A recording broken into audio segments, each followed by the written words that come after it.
એક એવી ચમત્કારી જ્યોત જે પાણી કે પવનથી ઓલવાતી નથી કે ન તો તેને પ્રગટવા માટે કોઈ બળતણની જરૂર પડે છે. અંગ્રેજોથી લઈને અકબરે આ જ્યોતને ઓલવવાની કોશિશ કરી, પરંતુ તે પાછા પડ્યા.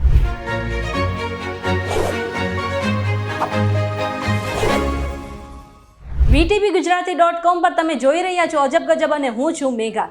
તો આપણા દેશમાં ધર્મ અને માન્યતાઓ પર ઘણો ભાર મૂકવામાં આવે છે.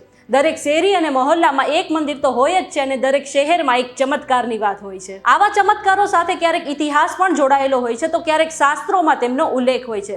તો આજે હું તમને વાત કરી રહી છું હિમાચલ પ્રદેશમાં આવેલ માં જ્વાલામાઈ મંદિરની. કાંગડાની દક્ષિણે 30 કિલોમીટર દૂર તો ધરમશાળાથી 56 કિલોમીટરના અંતરે આવેલા મંદિરમાં લાખો શ્રદ્ધાળુઓ મસ્તક નમાવે છે.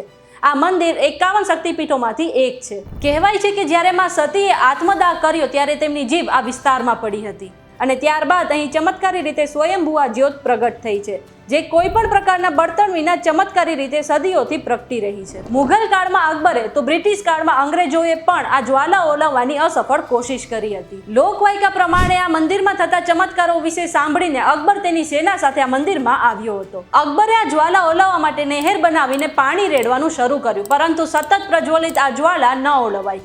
આ પછી અકબરે માતાની માફી માંગી અને મંદિરમાં શીશ ઝુકાવ્યું. આટલું જ નહીં, જ્વાલાજીની પૂજા કર્યા પછી અકબરે 1.5 મણની કિંમતનું સોનાનું છત્ર પણ ચડાવ્યું. પણ માતાએ અકબરની ભેટનો અસ્વીકાર કર્યો અને એ છત્ર કોઈ બીજી ધાતુમાં બદલાઈ ગયું હતું. આ પછી તે ઘણા દિવસો સુધી મંદિરમાં રહ્યો અને માં સતીની માફી માંગતો રહ્યો. અંતે તે દુઃખી મને પાછો ફર્યો હતો. એવું કહેવાય છે કે આ ઘટના પછી અકબરના મનમાં હિન્દુ દેવી દેવતાઓ માટે આદર ઉત્પન્ન થયો હતો. આ મંદિર સૌથી પહેલા રાજા ભૂમિચંદ દ્વારા બનાવવામાં આવ્યું હતું.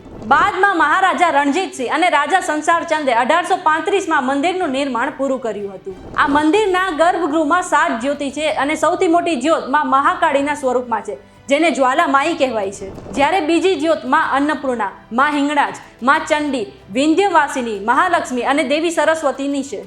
એવું કહેવાય છે કે પાંડવોએ તેમના વનવાસ દરમિયાન અહીં સમય વિતાવ્યો હતો અને માની સેવા કરી હતી. જ્વાલાદેવી શક્તિપીઠમાં ગોરખનાથનું મંદિર આવેલું છે, જ્યાં એક કુંડ આવેલું છે.